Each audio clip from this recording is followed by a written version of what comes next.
heure boo yeewoo ak kaa bu bees man damaa waaru sax biir Barça damaa waaru man salaam la famille j'espère que vous allez bien. et biir Barça dafa amoon benn toog boo xamante ni moo daan révélé information yi nga xamante ni moo amoon au sein du club maanaam d'habitude classement d'avant match yi gis ngeen bu baax a baax danaan fuité avant ma kon vidéo pour ñu bëgg abonnement IPTV c'est toujours disponible waa Afrique Amérique Europe Asie ñëpp si ngeen bokk sama numéro mu ngi sama bio contacté leen ma jaar ci ay prix yow. Hansi Flick a trouvé la taupe du vestiaire Barcelone il l'a pris en flagrant délit. taupe nag mooy koo xamante ni day nekk seen biir di def semblant ni yéen la àndal alors que àndul ak yéen ndekete waajur ñoom mu doon génne information yi. Bizarrement gis nañ bu baax a baax même match contre bi ñu joué contre Guadalajara vers je pense 10h 11h am na benn information bu génnoon disant que 16 ni mooy joueur titulaire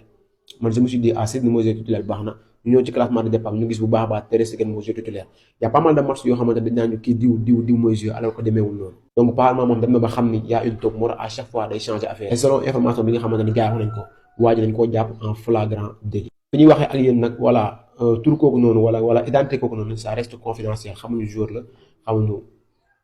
si staff bi la bokk xamuñu lan la mais daal ak lu mën di xew xam nañ bu baax a baax y avait une taupe dans le vestiaire et jàpp nañ ko en flagrant délit. en parlant de pas allemand nag selon waa Bild Barcelone kontaan na ci moom bu baax a baax te instant bi nag ñu ngi koy waaj a prolonger 2 ans de contrat maanaam jusqu'en 2028. Hansi Flick jàpp na ko Hansi Flick jàpp na ko voilà d'après les informations dafa am benn joueur boo xamante ni foofu ca Barça mooy joxe donc les informations yoo xamante ni Hansi Flick da ko préparé même classement et tout moo koy divulguer di ko jox médias yi di ci wax voilà. démb avant match Barça bi Hansi Flick dafa woo joueur boo xam naa da ko yàgg a soupçonné xamaguñu ban joueur la daf ko yàgg a soupçonné voilà ci loolu parce que dafa jàpp ni que moom mooy divulguer les informations et ci classement bi mu ne joueurs yi yëpp Ter Stegen mooy démarrer léegi joueur boobu noonu bi nga xamante ni moom la soupçonné ni que moom mooy divulguer information yi mu ne ko Szczęsny mooy démarrer donc du coup après ci médias yi ñu dégg ni que Szczęsny mooy démarrer tey jii nii donc ci coupe du roi bi voilà médias yëpp di ci wax Szczęsny titulaire et donc après bi mu joxee classement bi moom gis na ni médias yi ñu ngi wax ni que Szczęsny mooy titulaire mu si la comprendre ni que c'est vrai donc moom mooy joxe les informations yi moom mooy wax lépp loo xamante ni dañ ko waxtaanee ci biir fii nii ci vestiaire bi moo koy divulguer di ko jox médias yi. waxaguñu ban joueur la mais en tout cas il y aura de sérieux problèmes là-bas dina am problème bu mag a mag avec Hansi Flick xam nga ni moom voilà ces règles là du ci blague bon donnez-moi votre avis en commentaire. jàpp ngeen ni ban joueur la mën a doon. supporter Barça yi seen vestiaire baa ngi soog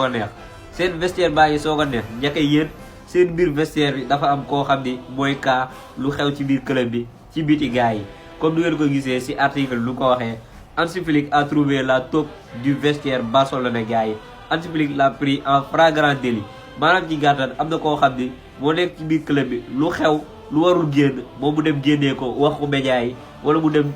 jaay ko adversaire FC Barcelone. en tout cas man je suis impatient de savoir kan mooy taupe bi kan mooy jaay FC Barcelone. ba tey foofee ca Barça gars yi comme ni ngeen ko gisee le Barça s'est renseigné sur la situation de Marc Gueye mën naa ne Marc Gueye club yëpp instant yi nii moom la ñuy wër l'anglais sera libre dès juin prochain. ba tey foofee ca Barça on termine avec kii di Robert Lewandowski mën naa ne Robert Lewandowski fin d'une longue série foofee ca FC Barcelone gars yi. mais Robert Lewandowski qui pourrait atterrir foofee ca championnat MLS gars yi ñii di Chicago Fire ñoom ils ont pris contact avec kii di Robert Lewandowski en vue d'un transfert l'été prochain gars yi les discussions ont été positives entre les deux parties mu mel ni il se peut que on voit kii di Lewandowski foofee ca championnat MLS ay ca gars yi mu ngoog wax leen ma loo leen xalaat loolu ko gisee bu leen fàtte abonné te partagé bi nga ba beneen incha allah Senen Actu.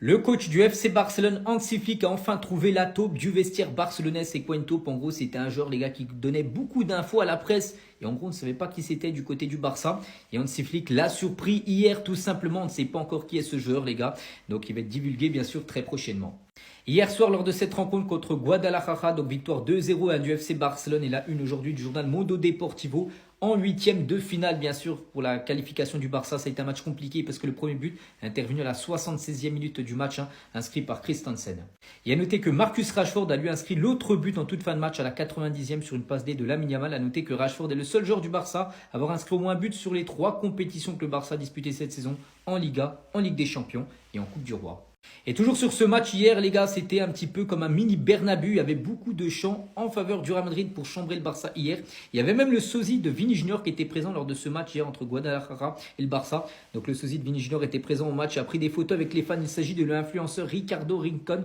suivi par plus de 600 000 personnes sur TikTok.